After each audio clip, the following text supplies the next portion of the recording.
Hello everyone, गौर shorthand के इस official YouTube channel पर आप सभी का स्वागत है। एक मिनट यार, क्या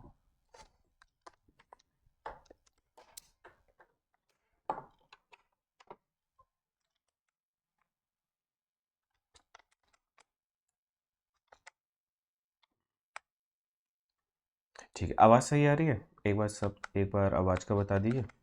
सभी को साउंड एकदम क्लियर है?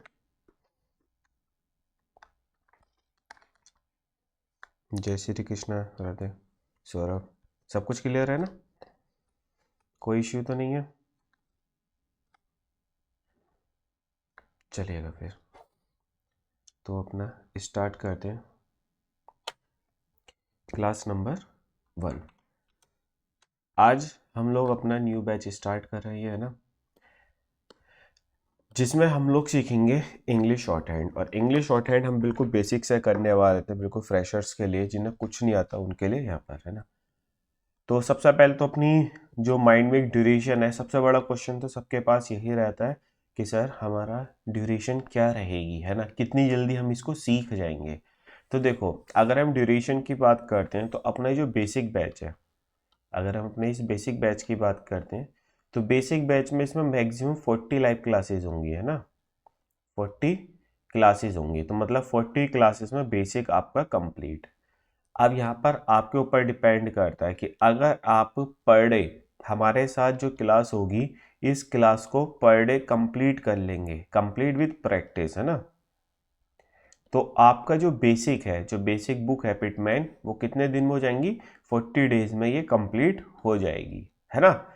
लेकिन अगर इस बैच की वैलिडिटी की बात करते हैं तो ये बैच जब से आपने लिया है तब से ये 3 महीने तक आपके पास वैलिड रहेगा। मतलब 3 महीने तक आप इस बैच को एक्सेस कर सकते हैं, देख सकते हैं क्लासेस, सही है। तो अगर मोटा मोटा देखा जाए तो लगभग 2 महीने में आप बेसिक कंप्लीट कर लेंगे, है ना, क्योंकि 40 क्लासेस है, बीच में कुछ छुट्टी वगैरह भी पड़ेगी, तो लगभग ये मान लो कि आप इसको 2 मंथ्स में बेसिक को कंप्लीट कर लेंगे, सही है। तो 2 मंथ्स में बेसिक कंप्लीट, ये कब होगा? जब आप पर डे कंसिस्टेंसी के साथ प्रैक्टिस करेंगे, कंसिस्टेंसी के साथ क्लासेस करेंगे, तभी आप 2 महीने के अंदर अंदर बेसिक अच्छे से अपना कर जाओगे, ठीक है सर। अब बात आती है सर कि 2 महीने में अपना तो बेसिक हो गया, लेकिन जो एग्जाम में जैसे कि हमारा वो मांगा जाता है, स्पीड मांगी जाती है वहाँ, तो है ना, तो वो कब होगी? तो देखो, अगर हम स्पीड की बात करते हैं तो नेक्स्ट 2 महीने में अपनी स्पीड आ जाएगी। पहले तो बेसिक करना है। अब बात करते हैं सर बेसिक आप कौन सी बुक से कराओगे, तो बेसिक जो हम लोग करते हैं वो बेसिक करते हैं सर अपनी पिटमैन वाली बुक से, है ना। पिटमैन वाली बुक कौन सी होती है? पहले ये देखो कि 2 महीने बेसिक, फिर नेक्स्ट 2 महीने में अपनी, अगर हम स्पीड करेंगे कंसिस्टेंसी के साथ, 2 महीने में नेक्स्ट 80 की स्पीड आ जाएगी, और नेक्स्ट उसके 2 महीने बाद 100 की। यहाँ पर बेसिक कंसेप्ट के साथ साथ आपकी स्पीड हो जाएगी 60 वर्ड्स पर मिनट से लेकर 70 वर्ड्स पर मिनट का। क्यों? क्योंकि हम लोग जो यहाँ पर बेसिक बैच में है, बेसिक बैच के साथ साथ भी क्या कराते हैं, यहाँ पर आपको डिक्टेशंस भी कराते हैं, है ना। तो डिक्टेशंस जब कराते हैं तो यहाँ पर आपकी स्पीड भी मेंटेन हो जाती है, सही है। क्योंकि आपने देखा होगा कि यहाँ पर बुक में पैराग्राफ वाली एक्सरसाइजेस भी होती है, सही है। तो एक्सरसाइजेस होती हैं, तो उस एक्सरसाइज में हम आपको प्रैक्टिस भी कराते हैं ऑडियो के साथ। तो अब आपके ऊपर डिपेंड करेगा कि एक एक्सरसाइज को अगर आप डिफरेंट डिफरेंट स्पीड पर बार बार करेंगे तो स्पीड आपकी यहाँ पर मेंटेन हो जाएगी, ठीक सर। इतनी बात अभी तक क्लियर आई? सर सबसे पहले छोटा सा ना एक क्लास का वो देख लेते हैं सिस्टम की, क्लास का क्या शेड्यूल रहता है। देखो, क्लास डेली 7 बजे ही होती है ना। डेली 7 AM क्लास होगी, लेकिन ये ना 5-10 मिनट आगे पीछे हो जाती है, 5 से 10 मिनट्स, क्योंकि टेक्निकल चीज़ है, कुछ ना कुछ कभी हो जाता है, तो ये थोड़ा बहुत इधर उधर हो जाती है, ठीक है। मेन चीज़ क्या है फिर, ये तो हो गया।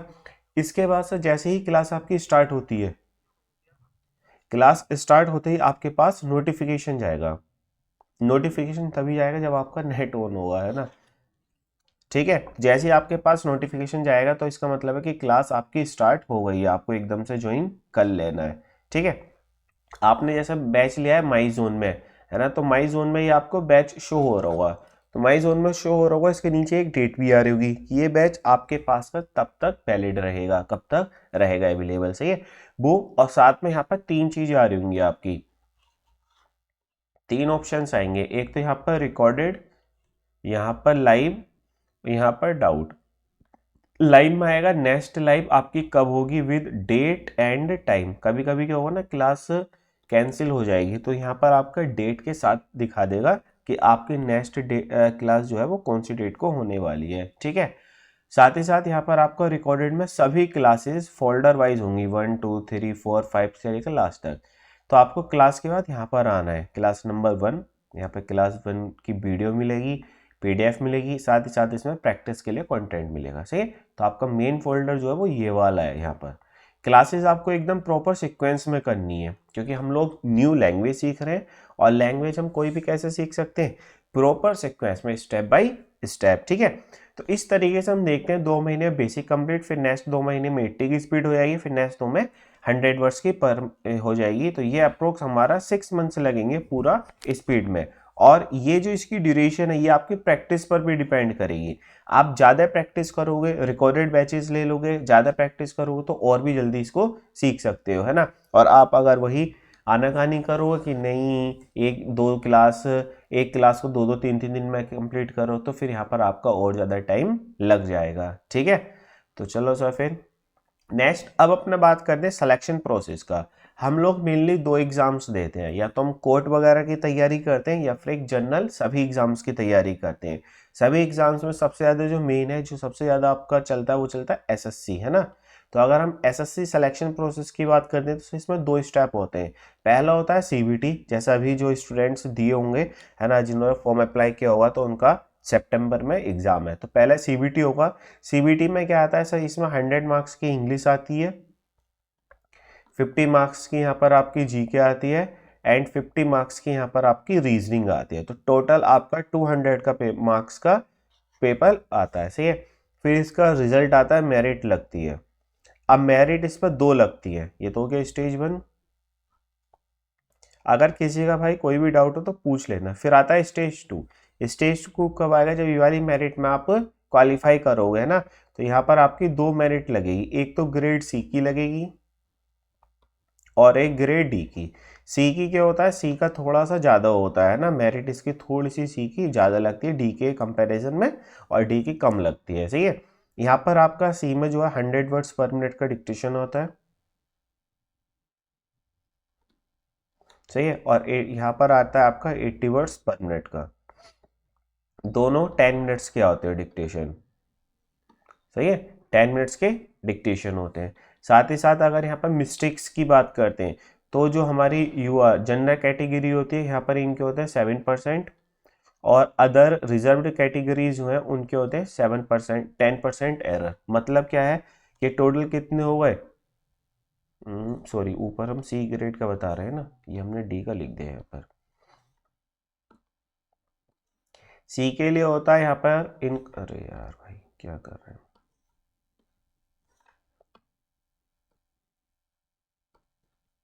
समझ तो आ रहा है ना सभी को, सौरभ, विवेक। अगर हम बात करते हैं सर यहाँ पर 10 मिनट का डिक्टेशन होगा और 100 की स्पीड से है, तो टोटल वर्ड कितने हो गए सर, टोटल वर्ड होगा हमारे 1000 वर्ड, 1000 वर्ड का डिक्टेशन होगा। और यहाँ पर इनके 5% एरर है 7, तो मतलब इनके 50 मिस्टेक और इनकी 70 मिस्टेक्स अगर आप लोगों की है तो आप यहाँ पर क्वालिफाई कर जाएंगे, है ना। और अगर आपकी मिस्टेक इससे ज़्यादा हुई तो आप डिस्क्वालीफाई। इसी तरीके से यहाँ पर जनरल की बात करते हैं तो 7% है, और अदर कैटेगरीज की बात करते हैं तो 10% है। यहाँ पर टोटल वर्ड्स कितने होगा आपके 800 वर्ड्स, सही है। तो यहाँ पर इनकी 56 मिस्टेक्स और अदर कैटेगरीज की 80 मिस्टेक्स है। स्टेज 2 जो है ये ओनली क्वालिफाइंग है, मतलब अगर आप इसमें फेल तो टोटल फेल, और अगर इसमें आपने बहुत अच्छा स्कोर किया तब भी कोई मैटर नहीं करता, है ना। मतलब इससे नीचे नीचे आपकी मिस्टेक्स आनी चाहिए, ठीक है। इसमें जो एसएससी में फाइनल रिजल्ट बनता है, अगर हम एसएससी के फाइनल रिजल्ट की बात करते हैं सर, तो फाइनल रिजल्ट हमारा बनता है स्टेज 1 की सीबीटी के मार्क्स पर। क्यों, क्योंकि यहाँ पर शॉर्ट हैंड के तो कोई मार्क्स मिलते नहीं, ओनली क्वालिफाइंग है। तो यहाँ पर जो उनको मार्क्स जो सिलेक्शन होता है वो होता है सीबीटी पर। सीबीटी हमारा यहाँ पर रह जाता है मेन। इतना बताओ, इतना अभी तक सभी को समझ आया? अभी तक यहाँ पे किसी का कोई डाउट? अगर डाउट है तो बताओ।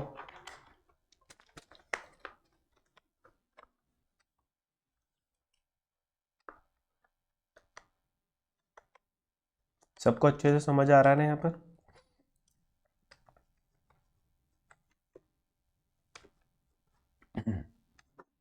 चलो सर, तो ये तो हो गया अपना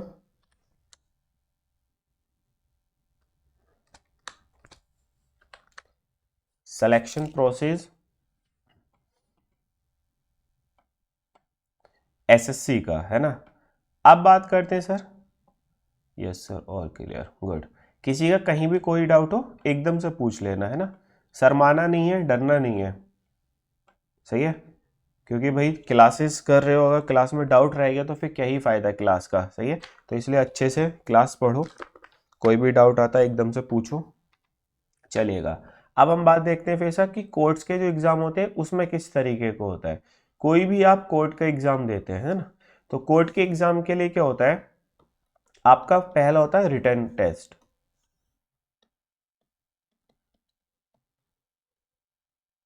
सही है, पहला क्या होता है आपका, written test.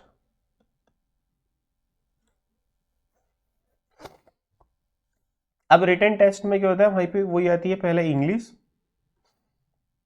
Reasoning, GK, computer, कहीं कहीं पर हिंदी भी आती है। सही है, ये सबका अलग अलग पैटर्न यहाँ पर है, सभी का अपना अपना अलग। तो ये सबका सेम नहीं। मान लो यहाँ पर हो गया आपका 100 मार्क्स का, सपोज कर लो 100 मार्क्स का यहाँ पर आपका पेपर हो गया। फिर होती है स्टेज 2। स्टेज 2 में आपका स्किल होती है, स्किल बोल तो शॉर्ट हैंड, है ना।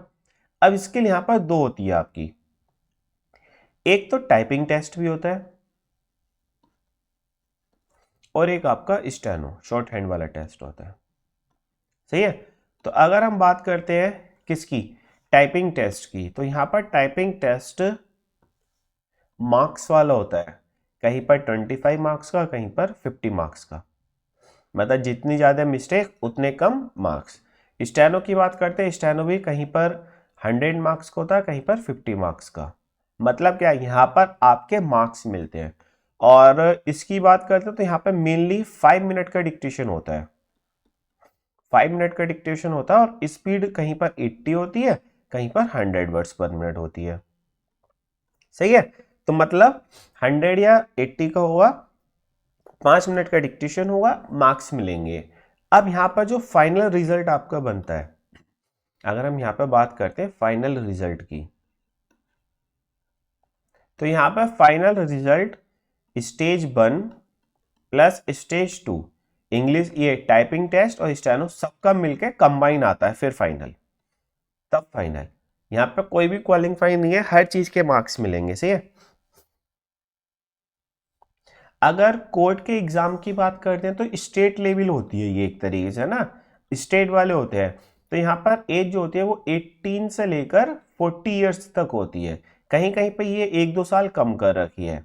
सही है, ये जनरल की बात करें 18 से लेकर 40 ईयर्स तक होती है। और एसएससी की क्या होती है, एसएससी की 18 से लेकर 28 होती है।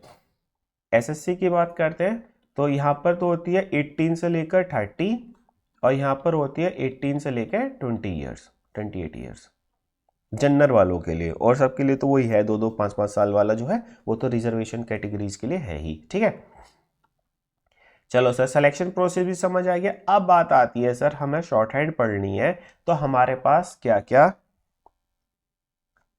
होना चाहिए। सही है, हमारे पास क्या क्या इंस्ट्रूमेंट्स होने चाहिए। तो सबसे पहले सर बात करते हैं एक पिटमैन बुक, एक पेंसिल होनी चाहिए आपके पास, और एक हिंदी की नोटबुक, हिंदी या मैथ्स वाली जो आती है डिब्बे डिब्बे वाली। सही है, जो डिब्बे डिब्बे वाली आती है ऐसे मैथ्स की बुक नोटबुक, या तो ये वाली आप ले सकते हो, या फिर आप सबसे बढ़िया हिंदी की जिसमें ऐसे ऐसे डायरेक्ट लाइनिंग आती है। ठीक है, हाँ भाई, गवर्नमेंट की ही होती है, गवर्नमेंट जॉब्स होती हैं कोर्ट में भी। पिटमैन बुक ये वाली, ये आपने दो बुक देखी होंगी मार्केट में, है ना, एक तो पिटमैन की ये वाली ग्रीन वाली और एक ये वाली, है ना। तो ये दोनों बुक जो है बिल्कुल सेम है, इवन पेज नंबर पर कंटेंट भी सेम है, पेज नंबर पर कंटेंट भी सेम है, बस इसमें डिफरेंस क्या है कि दोनों का पब्लिकेशन अलग है, ये प्रयागराज श्री विष्णु प्रेस की, ये पर्सियन वालों की, बस। ये होता है शॉर्ट हैंड पैड। क्या ये शॉर्ट हैंड पैड, आप कहीं भी एग्जाम देने आएंगे तो आपको यही मिलता है, सही है। ये नोटबुक मार्केट में मिल जाती है और आपको जो प्रैक्टिस करनी है मेनली इसी पे करनी है।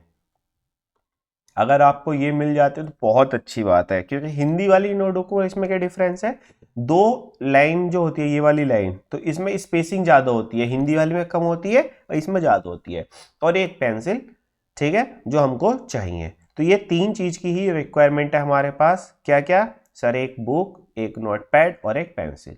इसमें भी आपके पास अगर बुक नहीं है तब भी काम चल जाएगा, क्योंकि सब चीज़ें हम यहाँ पर दिखाएंगे, बुक ना होगी तब भी चलेगा, लेकिन हिंदी की नोटबुक और पेंसिल आपको चाहिए, ठीक है।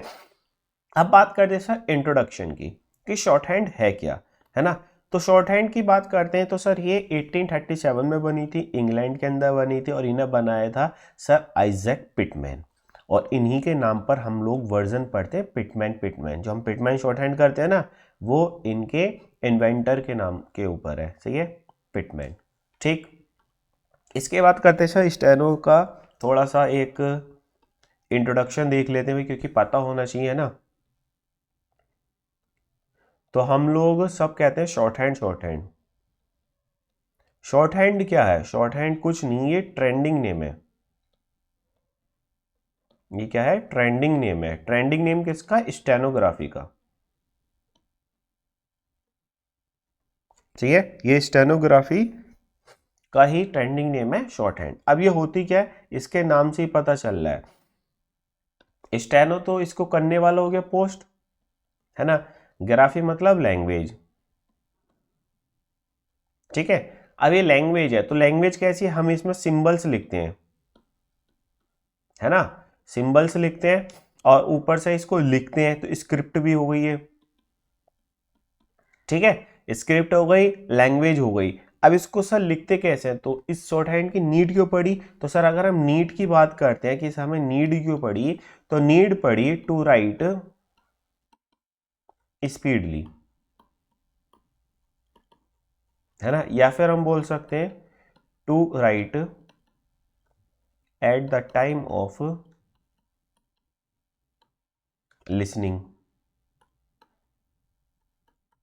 सही है, मतलब सुनते टाइम पर लिखने के लिए हमको नीड पड़ी शॉर्ट हैंड की।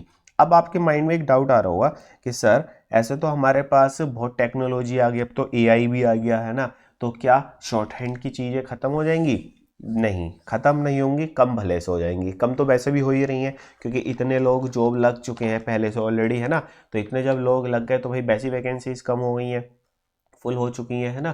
तो अब बात करते हैं कि सर टेक्नोलॉजी आ गई, टेक्नोलॉजी क्या ह्यूमन को रिप्लेस कर सकती है, फुल्ली तरीके से रिप्लेस नहीं करेगी, कम जरूर कर देगी, है ना।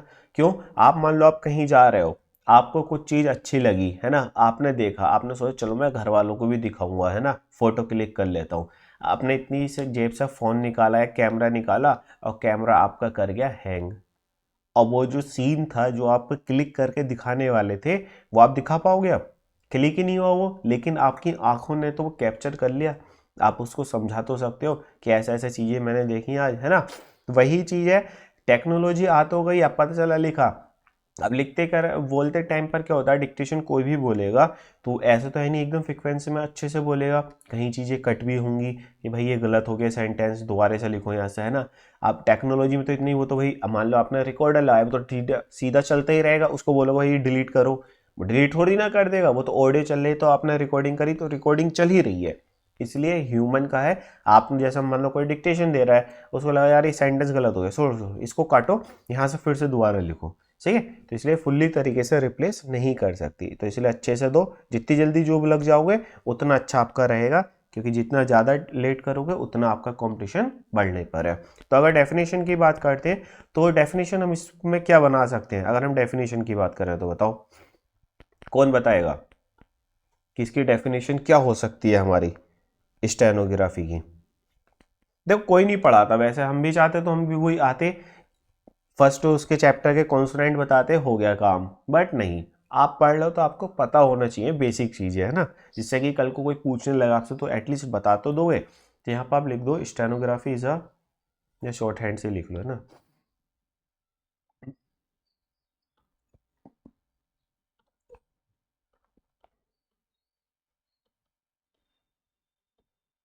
Short hand is a symbolic, symbolic जरूर लिखना है क्योंकि हम इसमें सिंबल से रिप्रेजेंट करेंगे ना।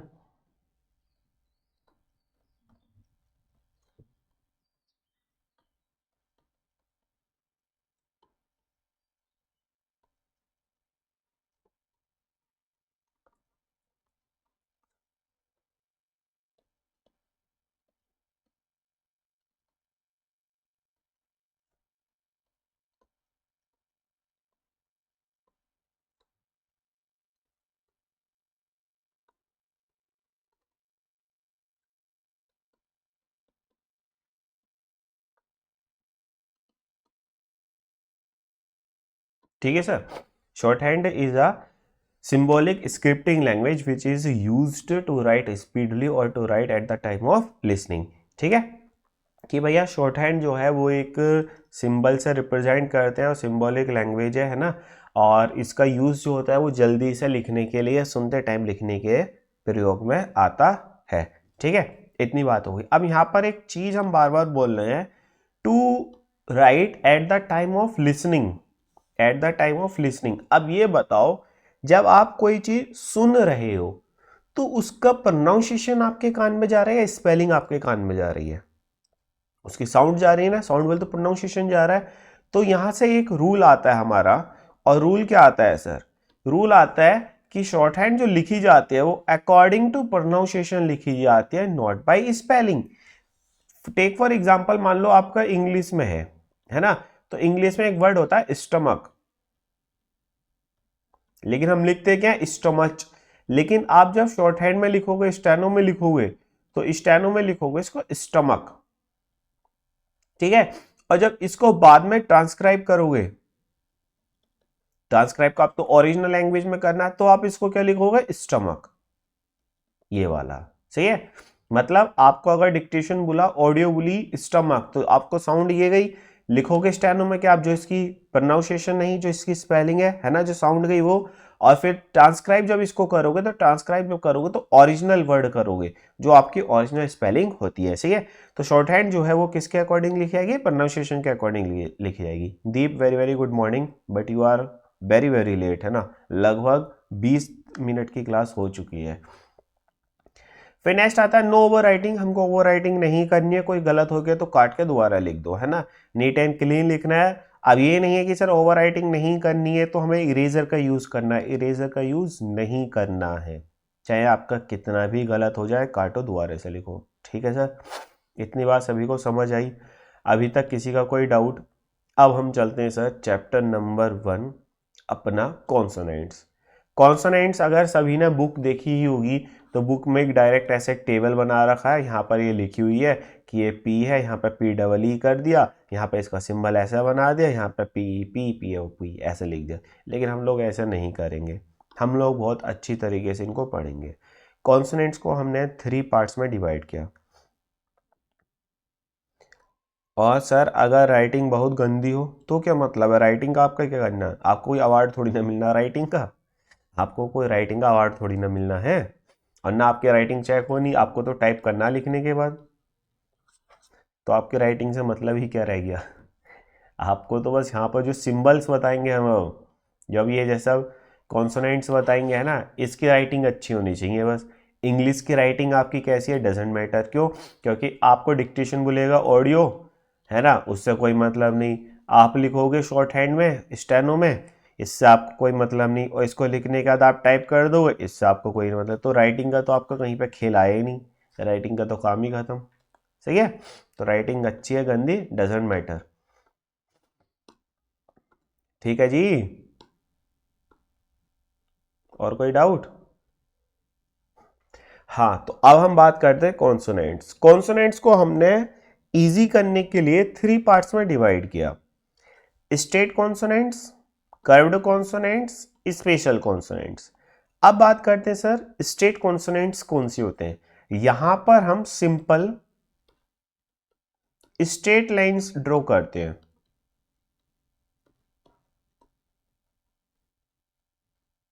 सही है। कर्व्ड वाले में जो अपना सर्किल होता है, इस सर्किल के पार्ट्स ड्रॉ करते हैं। स्पेशल की बात करते हैं, कॉम्बिनेशन होता है दोनों का।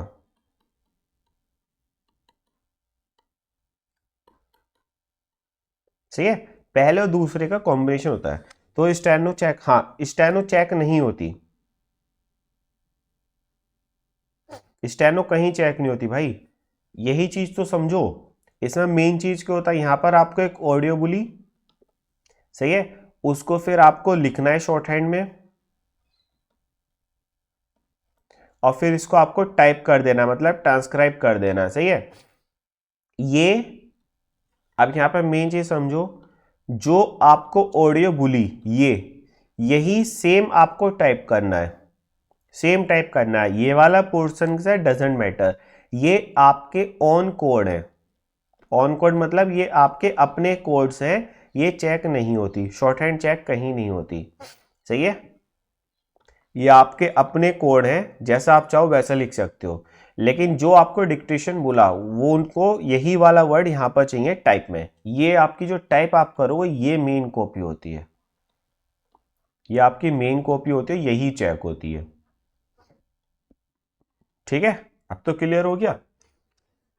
मेन कॉपी आपकी वो होती है जो आप टाइप करते हो, और टाइप वाला ही चेक होता है, ये सब कुछ चेक नहीं होता। चलो सर, अब हम कॉन्सोनेंट्स को स्टार्ट करते हैं। अब यहां पर आपको ध्यान से चीजें समझनी है। हाँ, और हाँ, हम क्या कह रहे थे, बच्चे गलती कर जाते हैं, वो ना नोट्स बनाते हैं बैठकर, ना तो क्लास में समझते हैं साथ ही साथ, और ना ही प्रैक्टिस करते हैं। वो सजा सजा के नोट्स बनाने पर ज़्यादा टाइम वेस्ट कर देते हैं। शॉर्ट हैंड स्किल है, स्किल को आप प्रैक्टिस के थ्रू अपने अंदर उतार सकते हो।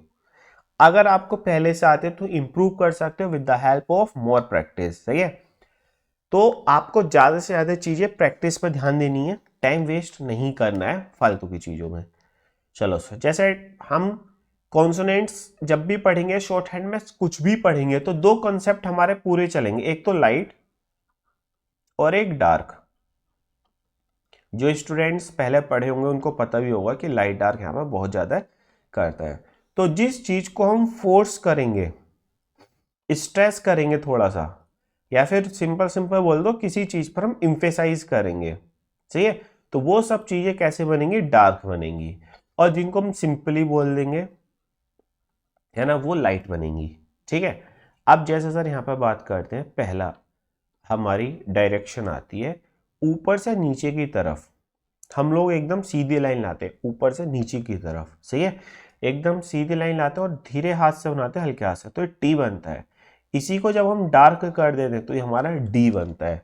शॉर्ट हैंड में सबसे ज़्यादा जो इंपॉर्टेंट है वो है आपकी ये डायरेक्शंस।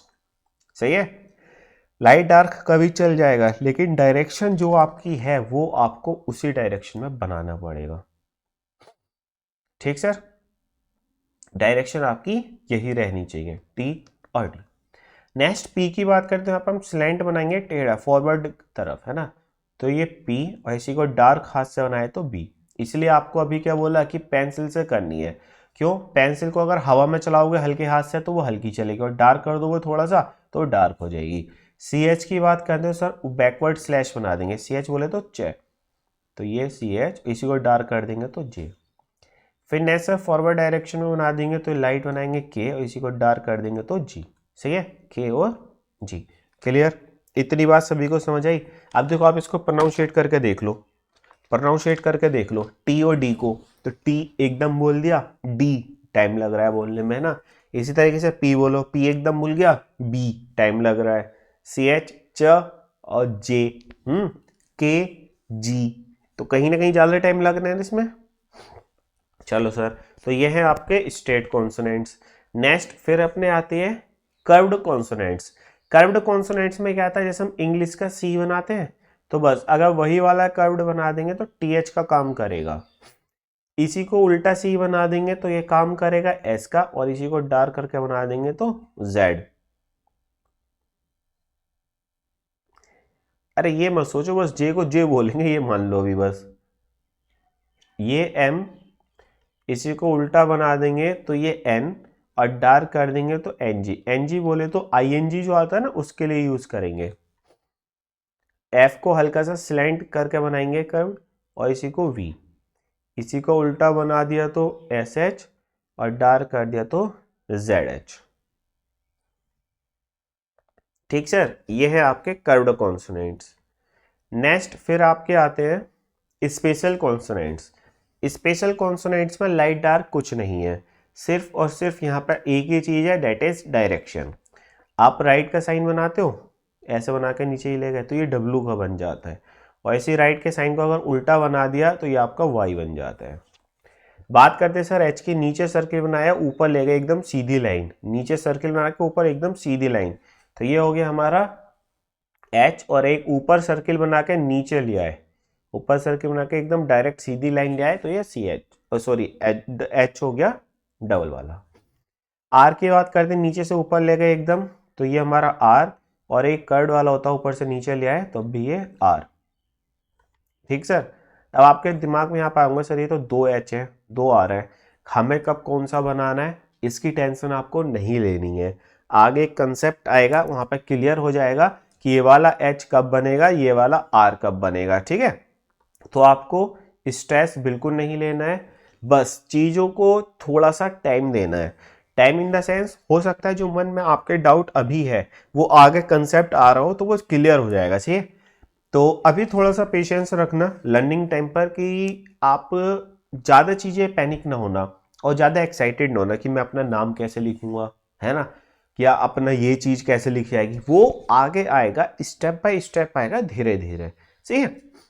नेक्स्ट एल की बात करते हैं तो ये सेम डायरेक्शन में नीचे से ऊपर भी बन जाएगा, और सेम शेप ऊपर से नीचे नीचे से ऊपर, मतलब शेप एक ही है लेकिन इसकी डायरेक्शन दोनों है, अपवर्ड भी और डाउनवर्ड भी। क्लियर। अब इसको सर थोड़ा प्रैक्टिकली सीख लेते हैं, कर्व्ड वाले में आपको प्रॉब्लम आई होगी, है ना। अब मान लो सर ये हमारे पास सर्किल है, और सर्किल को हमने मल्टीप्लाई के साइन से डिवाइड किया, यहाँ पर इनके ये पार्टीशन मान लो, तो इस तरीके से 4 पार्ट्स में डिवाइड हुआ, और एक बार हमने प्लस के सिंबल से डिवाइड कर दिया इसको। ऐसे। तो अगर हम बात करते हैं सर इसकी जो ये शेप्स निकल के आई, अगर ये ऊपर से नीचे तो ये होगी हमारी टी एच, और ये फॉरवर्ड में एम, ये हमारे पास एन या फिर एन जी, और ये नीचे आया तो ये हमारे पास एस या जेड।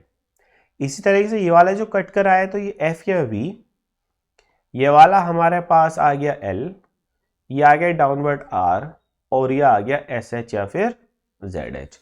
एक बात क्लियर हुई आपको यहां से। अब यहां से सर इसको सर्किल को डिवाइड करके दिखाने का मतलब क्या था, देखो भाई यहां पर मतलब ये था कि अगर आपको यहाँ पे क्लियर समझना, चीजें बहुत क्लिस्टर एंड क्लियर होने वाली हैं। क्यों, अगर आपको टीएच बनाना है तो टीएच आप खड़ा बनाएंगे इतना स्टैंडिंग, और अगर आपको एफ बनाना तो ये बनेगा एफ। ठीक है, इसी तरीके से अगर आपको बनाना है एस, तो एस आपका ये स्टैंडिंग बनेगा, और आपको अगर एस एच बनाना है तो ये बनेगा हल्का सा स्लैंट होकर।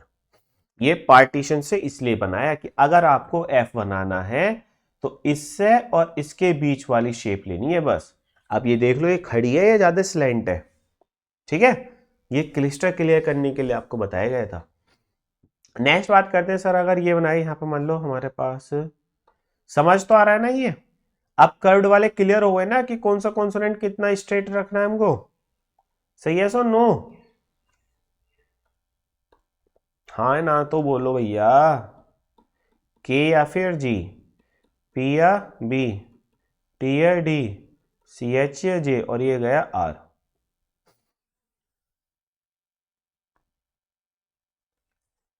क्या बताना है कर्व्ड वाले में, बताओ कहां समझ नहीं आया, बताओ। आपने तो सौरभ पहले कर रखी है एक वाली एक क्लास, फिर भी आपको डाउट आ रहा है, तो आपने कैसे क्लास करी थी भाई फिर वो?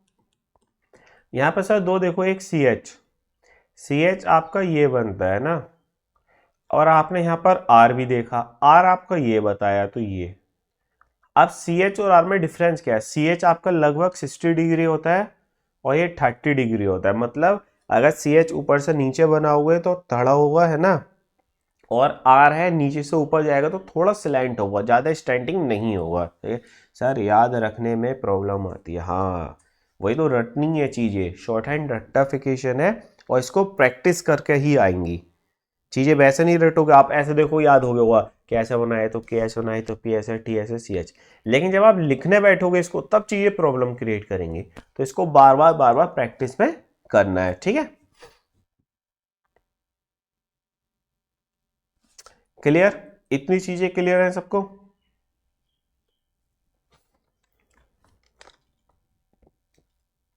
किसी का कोई डाउट अभी तक?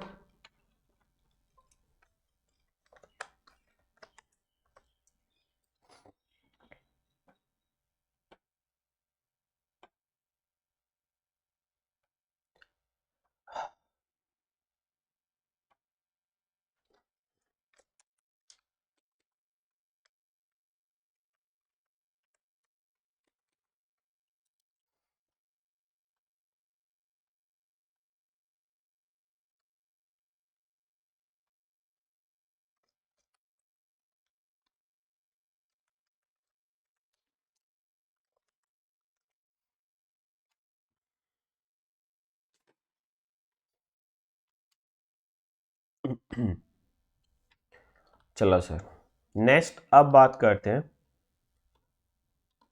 हाउ टू लर्न और प्रैक्टिस। ठीक है, अब सर आपको प्रैक्टिस कैसे करनी है? आपको प्रैक्टिस करने के लिए पहले पीडीएफ से कॉन्सोनेंट का लिखना है। जैसे आपने पी लिखा, पी की डायरेक्शन, पीडीएफ से डायरेक्शन जरूर लिखना, क्योंकि आप लोग सोचोगे ऐसी हो गया याद कर लोगे, गलत उल्टा सीधा, सही है? तो पहले आपने पी लिखना, पी की डायरेक्शन लिखना, पी की डायरेक्शन क्या है, फिर इसको प्रैक्टिस करना, P P P P P P P. अब प्रैक्टिस करते टाइम पर हाथ आपका फ्री नहीं होना चाहिए, ऊपर से नीचे तक पूरा ऐसा आना चाहिए। ऐसा नहीं कि ये ले ले भाई ले प्रैक्टिस कर दी, ले भाई, ऐसा नहीं करनी है, ये आपका गलत पैटर्न है। सही है, आपको हाथ ऊपर से नीचे तक कंटिन्यू ऐसे लेकर जाना है। और जैसे मान लो लाइन है, तो लाइन का स्पेस लगभग 3/4 स्पेस यूज कर लेना। पी के बाद मान लो टी एच आपको प्रैक्टिस करा, तो टी एच बनाना है पहले, T H T H T H T H T H, फिर आपने एस बनाना है, S S S S S. इसी तरीके से हर एक कॉन्सोनेंट को आपको लगभग 1 पेज प्रैक्टिस करना है। क्योंकि देखो शॉर्ट हैंड में और कुछ नहीं है, सिर्फ और सिर्फ कॉन्सोनेंट ही शॉर्ट हैंड की आत्मा है। जितना कुछ भी आप लोग मॉडिफिकेशन करोगे शॉर्ट हैंड में, वो सब का सब आप कॉन्सोनेंट पे ही करने वाले हो। सही है, तो इसलिए कॉन्सोनेंट्स बहुत अच्छे से परफेक्शन के साथ आपके याद होने चाहिए। इसी तरीके से पहले हर किसी की आपके लिखोगे, डायरेक्शन लिखोगे बुक से देखकर, है ना, सॉरी पीडीएफ से देखकर, पीडीएफ आपकी क्लास के बाद अटैच हो जाएगी। और इसके बाद आपको प्रैक्टिस करनी है हाथ को आराम आराम से। और ये एक ही साथ बैठ के प्रैक्टिस मत करना, क्योंकि हाथ थक जाता है, फिर चीज़ें उल्टी सीधी बनने लगती हैं। तो पहले थोड़ा सा आधे आधे घंटे के हिसाब से प्रैक्टिस करना, ठीक है? इस टाइप से आपको डेली कितना टाइम देना है ये फिक्स नहीं है दीप। अब हमने आपको होमवर्क दिया आज का, आज का होमवर्क आपको क्या दिया? आज का आपका होमवर्क है कि जितने भी कॉन्सोनेंट्स हैं इनकी प्रैक्टिस करनी है ना? अब हो सकता है भाई कोई इतनी प्रैक्टिस आधे घंटे में कर लेगा, है ना, किसी को 1 घंटा लगेगा और किसी को मान लो 2 से 2 घंटे भी लग सकते हैं। तो ये टाइम फिक्स नहीं है, और ना ही अपने आप को बाउंडेशन में बांधो। बस आपको इतना होमवर्क दिया गया, ये करना है, कितनी देर में कर लोगे डिपेंड्स अपॉन यू। सही है, और अभी स्टार्टिंग की 5-6 क्लासेस में टाइम लगेगा, लेकिन उसके बाद जब आगे चलेंगे तो टाइम जो है ये आपका कम होता चला जाएगा। लाइव क्लास का भी टाइम कम होता रहेगा और आपकी प्रैक्टिस करने में भी कम टाइम लगेगा। ठीक है, तो दीप बस इतना आपको प्रैक्टिस करना है।